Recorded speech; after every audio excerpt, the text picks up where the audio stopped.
चाहो तो दिल से हमको मिटा देना, चाहो तो हमको भुला देना, पर छोटा सा मेरा एक काम करना, मेरे चैनल को सब्सक्राइब कर देना और साथ में बेल आइकन को भी दबा देना, ताकि हमारी न्यू वीडियोस अपलोड होते ही आपको नोटिफिकेशन मिल जाए।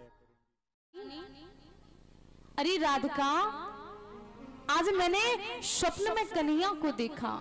मैं आज यमुना किनारे गई, मैंने गगरी को जैसे ही अपने सर पर उठा करके रखा तो पीछे से वो कन्हैया आया, आकर के एक कंकड़ उठा करके मेरी गगरी में मार दिया। अरे बहन, गगरी फूट गई, सारा जल मेरे ऊपर फैल गया। एक गोपी कहती है, कन्हैया का दर्शन तो मैंने भी किया आज। कन्हैया मेरे घर में आया, आकर के मेरे घर से माखन चुरा चुरा करके खाने लगा। गोपियां माखन चुरा चुरा करके खाता है कन्हैया। गोपियां पूछती हैं, राधा रानी क्या आपको कभी स्वप्न नहीं आता? आपके स्वप्न में कृष्ण नहीं आता क्या? राधा रानी मुस्कुराई, मुस्कुरा करके कहने लगी, अरे बहन, जिस दिन से कन्हैया गया है ना, जिस दिन से ब्रज को छोड़ करके कन्हैया गया है, उस दिन से बैरन नींद ही उड़ गई है। मुझे नींद ही नहीं आती तो स्वप्न में कृष्ण कैसे आएगा? और जब स्वप्न नहीं आता तो कृष्ण कहां से आएगा? स्वप्ने पश्यन्ति कांत धन्यस्ता सखियो सिता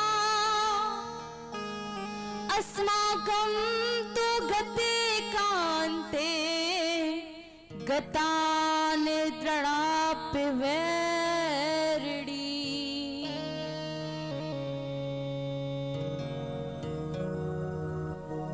जिस दिन से मेरा कन्हैया ब्रज को छोड़कर गया है, उस दिन से बैरन नींद उड़ गई है। इतनी देर में माताओं एक भौरा उड़ करके आया। भौरा उड़ करके बार बार गोपियों के चरणों में गिरता है। एक गोपी ने कहा, अरे बहन, ये भौरा हमारे पैरों में आकर के क्यों गिरता है? दूसरी गोपी कहने लगी, तू नहीं जानती, इसने तो बात करना ही बेकार है। ये जितने भी काले होते हैं ना, सब कपटी होते हैं। ये भौरा ऊपर से काला है, लेकिन वो कृष्ण तो ऊपर से भी काला है और अंदर से भी काला है। ये जो काले होते हैं ना, सब कपटी होते हैं। अरे हमने क्या बिगाड़ा था उस कृष्ण का, जो हमें रोता बिलखता हुआ छोड़ करके चला गया? वो कृष्ण इतना निष्ठुर कि हमें रोती बिलखती छोड़ करके चला गया। एक गोपी कहने लगी, अरे बहन, इस भौरे के सामने बोल मत बोल, कहीं ऐसा ना हो वो कपटी कृष्ण ही भौरा बन करके आया हो, हमारी परीक्षा ले रहा हो। कहीं ऐसा ना हो उस कपटी का ही ये मित्र हो ये भौरा, और जाकर के हमारी सारी बात बता देगा। गोपी कहने लगी, अरे भौरा, हमारी शिकायत कृष्ण से मत करना। बार बार भौरा को प्रणाम करती है।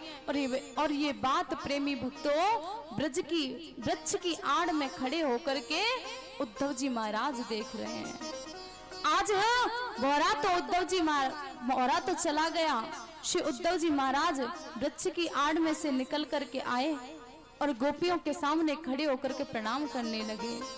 अरे देवियों, मैं आपको प्रणाम करता हूँ। उद्धव ने उन गोपियों के चरणों में प्रणाम किया और उद्धव कहने लगे, गोपियों, आप जिस कृष्ण को पूजती हो ना, वो साक्षात परम ब्रह्म परमात्मा है। मैंने अपने गुरु से बृहस्पति से जाना है, गुरु बृहस्पति से। और देवियों देखो, ब्रह्म का ना हाथ होता है, ना ब्रह्म का पैर होता है, ब्रह्म का मुख नहीं होता, ब्रह्म निर्गुण होता है। आज गोपियों ने उद्धव की इस बात को सुना तो एक गोपी पहले तो उद्धव की तरफ टेढ़ी नजर करके देखती है। अरे उद्धव, तुम तो ज्ञानियों में श्रेष्ठ हो ना, तुम कहते हो कि ब्रह्म का हाथ नहीं होता, और वो कृष्ण साक्षात ब्रह्म है। अगर ब्रह्म का हाथ नहीं होता तो उसने छीके से मटकी उतारी कैसे? तुम कहते हो कि ब्रह्म का पैर नहीं होता तो चल करके गोपियों के घर गया कैसे? तुम कहते हो कि ब्रह्म का मुख नहीं होता तो उसने चुरा चुरा करके माखन खाया कैसे? अरे गोपियों, अपने मन को ब्रह्म में लगाओ। गोपी कहती है उद्धव, मन तो ब्रह्म में जब लगाए जब मन हमारे पास में हो। उद्धव कहते हैं गोपियों में समझा नहीं, तुम्हारा मन कहाँ है? गोपी कहती है उद्धव, हमारा मन उधर